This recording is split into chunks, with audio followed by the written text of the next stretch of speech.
I suppose this offers you both an opportunity to be able to talk about where we are and the work that you're doing together. So, Jess, do you want to sort of kick off the sort of thing that you're working on, how you're working together? Explain, your position at the moment. Yeah, but leap in when you want to. Hi. So, a short while ago, we signed new contracts with our identity providers. So, as part of that, we've been focused on some things that we think need to happen in Verify's kind of ecospace, but just in digital identity in general. So we've been working closely with DCMS on a couple of those areas, and one of them is around standards, and one of them is around data. And from the standards perspective, the kind of focus for us at the moment, well, to date, has been around a set of good practice guides that help government understand how do you share an identity across government services. And the focus from this point is much more on how do you have something much more open that is more useful to more people, and then what do you need to be able to understand about the things that are created in different parts of that ecosystem so that you can reuse aspects of them. So on the standards front, we've sort of got a team working on that together. Don't know if you want to say anything about that one. So Verify is obviously a live product which has got public services delivering linked to it, and GDS continue to develop that. And as we've set out, we want to try to migrate this into a broader digital identity market over the next 18 months. And what DCMS is doing is it's looking at more broadly, not just the public services, but digital identity across the whole digital economy. And yes, standards are a key part of that. We want to make sure that there are clear rules of the road on what we expect in government there to be for digital identity, covering all the technical stuff, covering security, privacy, ethics, maybe something on user experience and accessibility. And if you play by those rules, then your digital identity would be within the ecosystem, able to, in the future, perhaps access, be usable for accessing government services. And in that future environment, the role of government changes, I think. So we are no longer there funding the creation of digital identities for our little closed area, but we are a relying party like anybody else in the economy, and the business model allows us to pay for those identities that we consume on that basis. So what is your proposition then, if you like, to the private sector in terms of creating this ecosystem? What do you want the private sector to do? How do you want to engage? So many things. I think it's different things in different parts of the work that I think needs to happen. And Andrew's right, this 18-month period is quite challenging. Like we need to get cracking, and we need different people to be leading in different areas. So just going back to the standards front for a second, I think we don't want to be controlling the direction of every single aspect of how what standards are needed in every single sector. What we want to focus on is making sure that everyone's clear on how they get involved in that and how they can pick up pieces of work and work collaboratively on that, but also how something over here can communicate with something that's needed over there.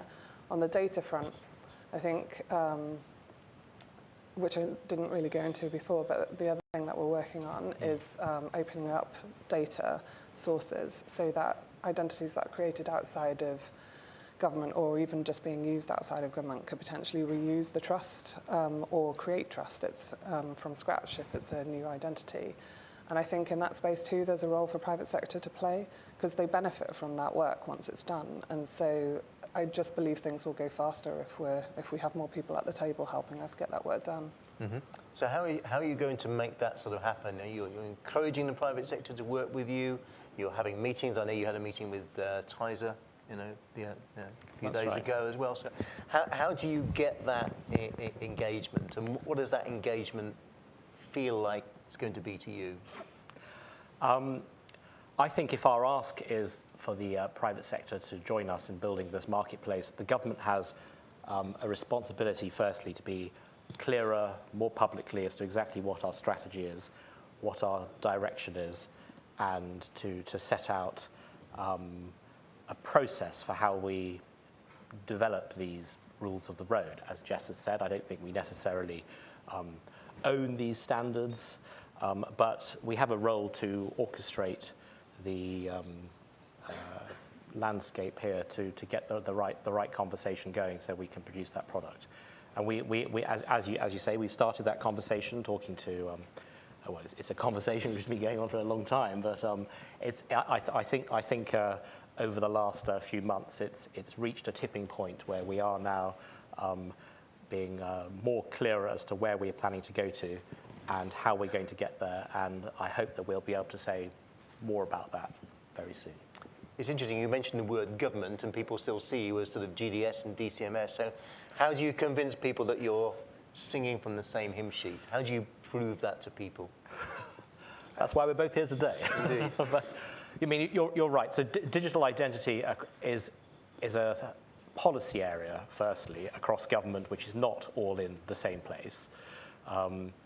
There are at least 3 departments who have some element of policy responsibility, and then there's departments, sometimes the same departments, who have operational delivery responsibilities across identity, and of course we have large departments who control large data sets which relate to government-issued identity documents. So identity is something that permeates through so many departments, and it has, I think, I've only been looking at this for the last 6 months now, maybe. I can't remember, time ticks by. Baptism of fire. and it is worrying, I think, when I've started looking at this, that actually some of our stakeholders were telling us very clearly that they were worried that departments were not necessarily saying the same thing. But I think we do actually have the same ambition, the same objective, and having brought ourselves together to hammer out what needs to be done, I think we do have the same strategy, and we are going to be going ahead presenting this much more clearly in a joined-up way. I think the other point, or the challenge back that I would make is that, you know, we're not where we were 5 years ago, and 5 years ago government was doing a huge amount of the different pieces of work. It's easy to kind of badge everything under the word verify, but there's, you know, many different moving parts in that ecosystem, and so, you know, there's a piece of work back then which was, you know, set out the rules about how this is going to work, build some infrastructure, create this arrangement to allow data to be checked, all of these different component parts.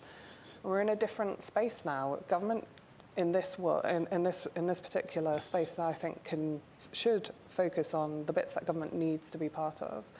And so, you know, we can keep having the conversation about when is government going to do X or when is government going to do Y, but when, you know, my challenge back is, when is someone going to stand up and do some of these pieces of work that we agree need to be done, you know? And I think what we can do is say that when people come to us and talk to us about ideas that they want to put in place in this space, we're very happy to have those conversations. And if there's things that we can do, from setting up the right meetings and conversations to, you know, clarifying sort of how something works, then we're already doing that, and we're very happy to keep doing it. But it does involve investment in time and cash and energy from other people to get this really moving.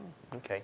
Do you have a measure in which you'd look back and say, this is what would represent success? So, you know, a target 25 million by 2020, going to be a struggle to do that.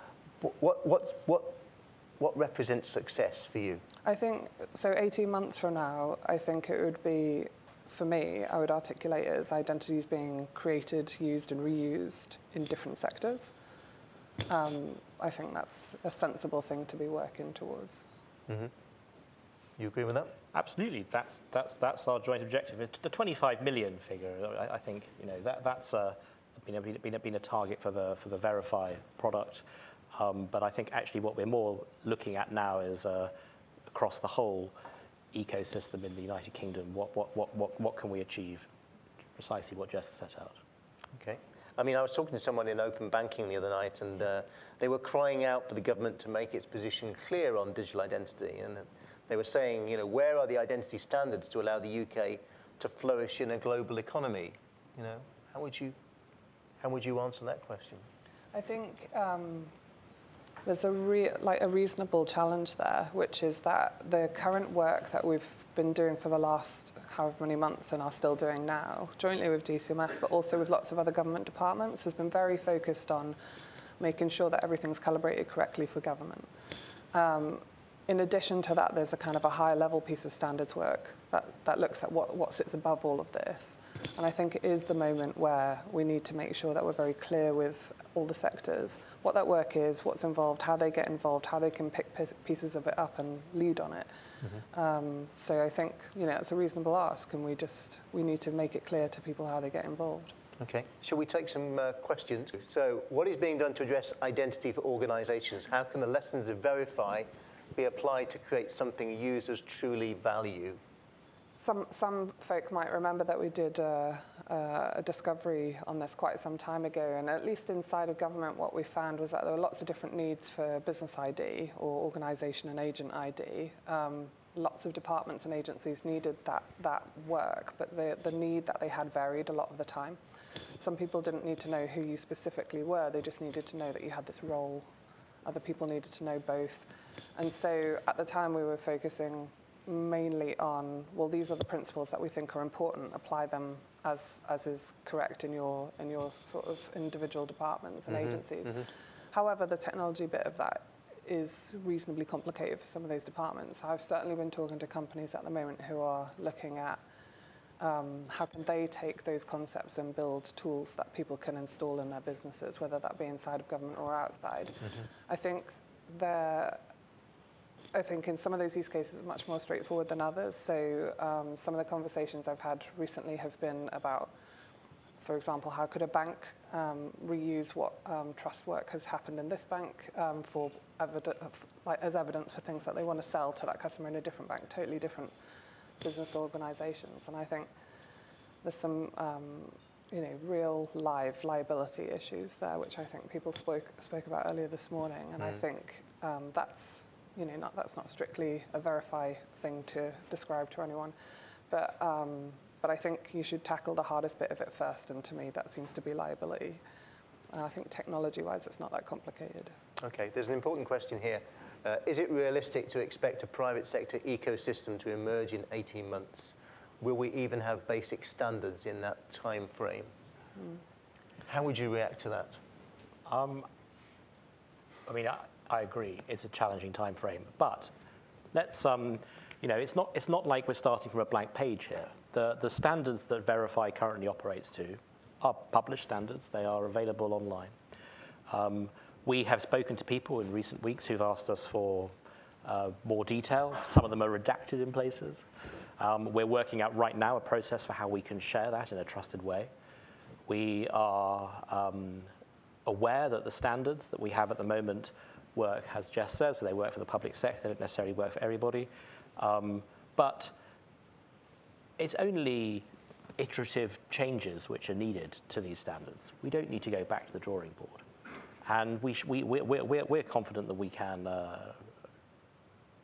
revise these and discuss them, consult on them very quickly.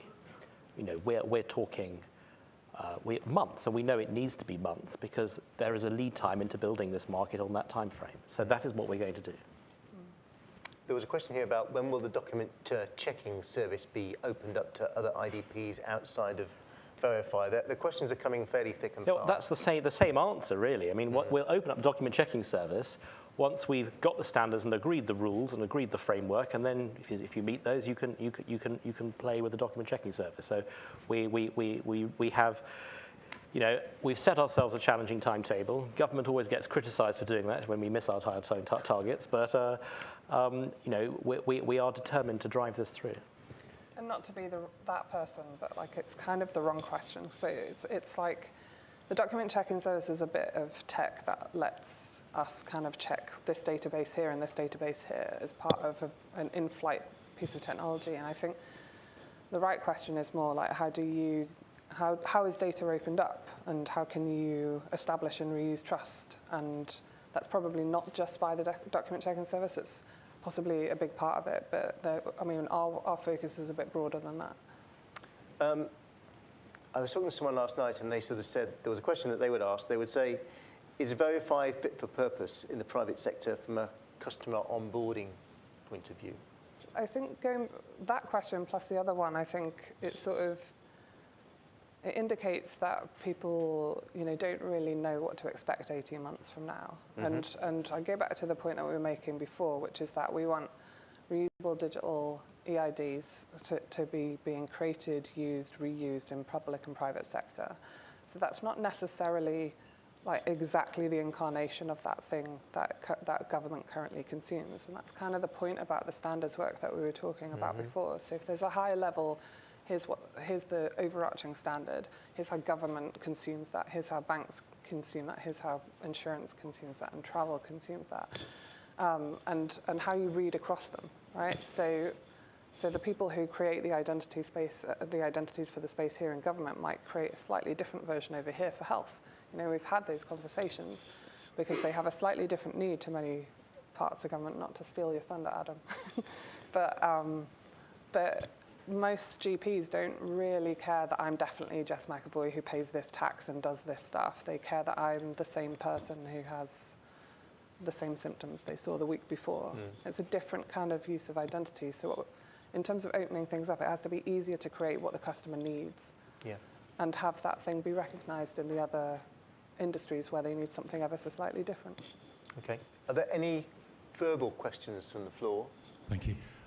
It seems that we're in a bit of a deadlock situation with this digital ID. We've been looking for sort of like off-the-shelf mainstream ID system for our peer-to-peer energy trading platform. And it seems that like governments are unable, either within departments of a government or, cross-border to come to some sort of standard. And also the private sector is so focused on its financial bottom line and shareholder value that they're painting themselves into like a silo of technology. And without any sort of collaboration or cooperation between all these parties, this domain will go nowhere, it seems. My starting point when I looked at this was, well, there's plenty of good digital IDs out there. Why don't I just go shopping around the world and find one I like and then just paste it into the UK? But, it's just not possible. We need a unique solution because we are actually, believe it or not, slightly different from everybody else. We have a different culture, a different legal system, a different way of dealing with things, a different trust relationship with government and others, and a different data. So we need something which works for ourselves. But it does, of course, then have to be interoperable. And I think on the previous panel I heard a similar answer saying that we need some kind of framework. And there is, of course, something in the European context which allows that to happen. And we'll build with that in mind. Okay. It's been a long time since I've stood in a nightclub queue, but I do occasionally stand in my supermarket at the weekend and wave over at someone to check that I'm over the age of 21. Given the fact that biometric checks via an app is being proposed by the Home Office for 3.5 million people to prove their right to remain in the UK, can we hope to see that the same thing might be able to me get my bottle of wine at the supermarket? Age verification. Can do that. I think there's lots of different use cases in that space, and so we have to pick somewhere to start. And I think the things that we've been looking at together, because they're particularly hot topics inside of government, are often use cases where the attribute of age can be sort of divorced from passing on the full identity piece itself. So for that example where you want to make sure that children are not accessing inappropriate material or buying inappropriate things from shops, a lot of the time the actual full package of identity around who that person is not relevant in that transaction. And so it's about part of the changes in our current contracts that we've just put in place, but also just in terms of things that we're working on in the standard space, it's about opening things up so that people can build the thing that works best in that situation. Because I think there are entire industries where if you had to prove your identity before you accessed anything in that industry, then people wouldn't use that product anymore. So, but you still care about age. So it has to be flexible enough to be able to take the piece of that out and for the user to have trust that that's the thing that's passing over and not the whole package. But there's lots of different use cases, and I think it's definitely a thing that we've been looking at and talking about. Okay, there's one here. While you're doing that, I'll just read that one out at the top. Why aren't government providing much greater leadership and vision for Verify? Private industry relying parties are so confused. We need direction. So how do you reiterate the message that you gave earlier to get people to engage with that and see how that will work? Sure. I mean, I've been having lots of conversations with Don about this very thing, and I think we all have to be clear what it is that government's job is in this space. And I think there's definitely things that we need to do more of around communicating what it is that we care about and what we propose to do over the next period of time. But if this entire thing is going to be reliant upon government dragging many, many industries forward, then I think we have to pack up. Because what we need is all of the leaders who are already in this room to pick up those pieces of work and make it work for their industry. It's not appropriate for government to do a lot of that work. And we can help with that by being clear and making sure the right conversations are happening. But we aren't going to do all of that work for every single sector. Does your question follow on from that? Thank you, David Alexander, Midex Community Interest Company. Sadly, no one asks me my age when I go to buy alcohol, but I wonder why.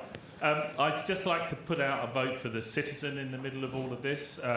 95% of what's really going on is people trying to get stuff done. That's form filling once they get through the front door of proving who they are.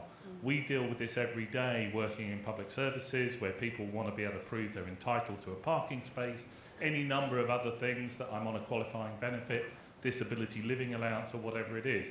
At the heart of all that we talk about is attributes, verified attributes about us as people. This is our data about us produced by the organisations that supply us. What I'm not hearing 20 years into the attempt to create an identity market, which I personally do not think exists, is a way of removing the friction, cost, effort and risk from the process. And I would love to hear what you have to say about attribute verification, attribute distribution. DCMS have been running a data portability program alongside your policy initiative for some time. GDS have done a lot of work around attribute assurance. Surely this is the heart of a future identity system. Citizens empowered to make it move, make it flow. Do you want me to go? Well, I agree. We are going down that road. Attributes is what it's all about. All the conversations I've been having with your team, Jessica, at GDS has been about attributes recently, and I think there's been some consultation going on about some new standards around attributes as well. So, you know, that is you've hit the nail on the head, I think. Yeah, I agree as well. I think so. There is this cross-government piece of work on attribute standards. I think it's one of those things where we want to get the progress cracking in the government side, but I think you're right, it has to be looked at from different sectors' perspectives as well, because, you know, I'd go further and say that identity doesn't have all that much value unless it's firmly tied to attributes. The other side of it is, and the main reason why we've been so focused on it inside of government, inside of Verify and DCMS for so long, is it's not really from the technology side of it, it's more that, you know, inside of government, you could have this situation where a user, like millions of users in this country, have to kind of do these transactions at the moment, which are very agency or department bound. So you've got the local authority that they might be interacting with, you've got the NHS that they might be reacting with, and DWP, all on like effectively the same thread of support that they need. And, you know, there's a huge amount of attention and desire to make that work in a much more streamlined way. And I think there's one of the barriers definitely is around confidence about what you can and can't do with data during that thread. And that's one of the major reasons why the attribute standard work is really urgent, I think, because as far as I'm aware, in terms of my experience with working with those groups, there's a massive amount of appetite to make that thread actually function really well. It's just that the kind of policy blockers of being able to confidently pass the trust through those different networks. People now understand the problem, I think, a lot better than they did a few years ago. But we need to put some rules out there and help them understand how they can do it safely. Okay, we have 10 minutes more for questions, so keep them coming. There's one here, so fire away, please. I'm John Harrison from Tete.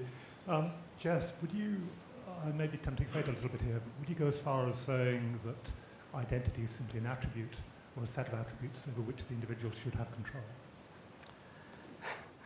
I mean, it's definitely, there's lots of different ways to describe it, and I think that's definitely a valid one, right? I think all these verified facts about someone are a package, and when we are passing something over to departments that's been proven about a user, you can very quickly see that what we're actually passing is a package of attributes. And the way that it's described and discussed in that transaction is as an identity. I think in the different use cases, going back to the thing I said about health before, it kind of starts to look a bit different, but I don't think it's wrong.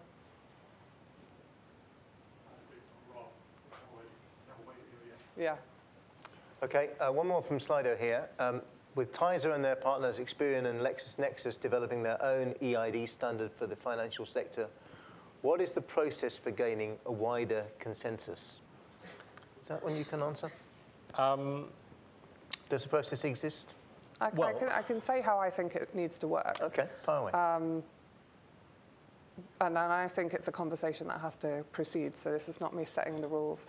But one of the things that we feel inside of government, I think, is that the good practice guides that are targeted for government, I sort of mentioned this before, they kind of articulate what government needs to understand, but there's probably an argument for saying that it's a bit too detailed in terms of kind of a true standard.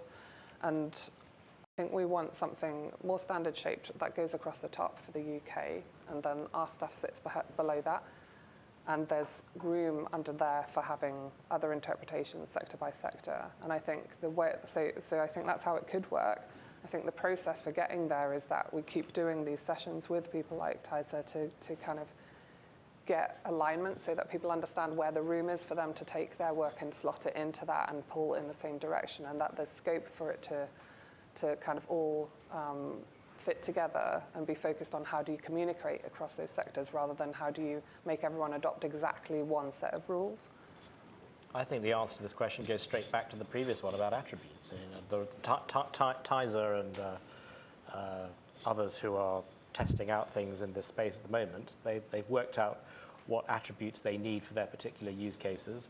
They've decided what their risk appetite is for determining how much proofing they require, and they've decided to sort of draw their own standard. But and it may not meet exactly the same standard as we've got, but ultimately there's a collection of attributes underlying all of this that are being authenticated and validated, and we should be able to have an interoperable standard which allows one identity which has checked out one set of attributes and another identity which checked out a similar set and work out how they relate. And that's what our standards need to achieve.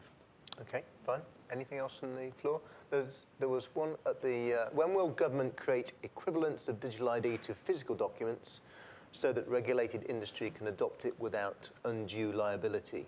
So we are aware that there are regulatory barriers to taking on digital identity in different sectors of the economy. There is regulation which limits the ability for digital identity to be relied upon. We plan to clear all that away. There will be equivalents. I think we just can't do cart before horse. We need to have a set of rules and a way of understanding digital identity. Once we've got that, the regulatory barriers will be removed. Any sort of time scale? However long government takes, I suppose.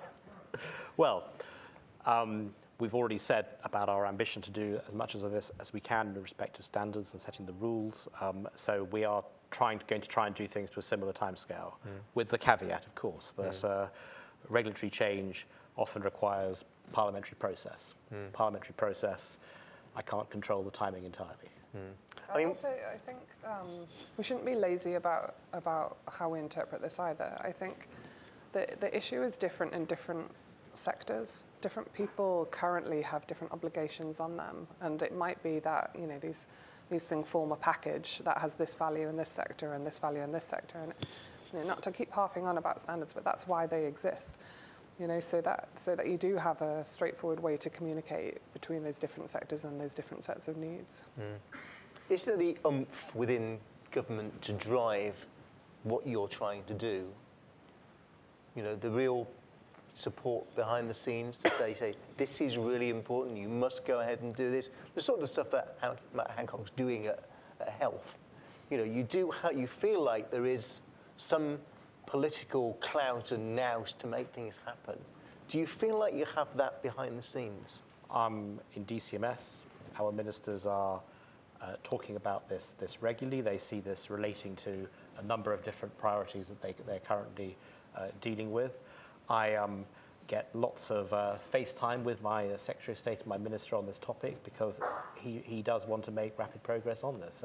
It's definitely not coming off his agenda. And he's meeting with ministers in other departments regularly to try and get this all nailed down. And there's been Matt Hancock was clearly a champion of this. I think there might have been some concern that with his movement, is it going to change the pace? No sign of that. Okay, It's looking good. That's good. Jess, you go along with that?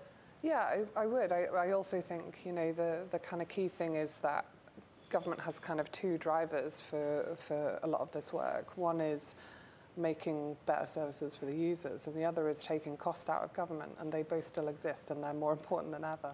So, as long as we actually do those things, then there'll be support. Okay. There's a question there about what is the latest picture of Verify. Probably the last question we've got time for.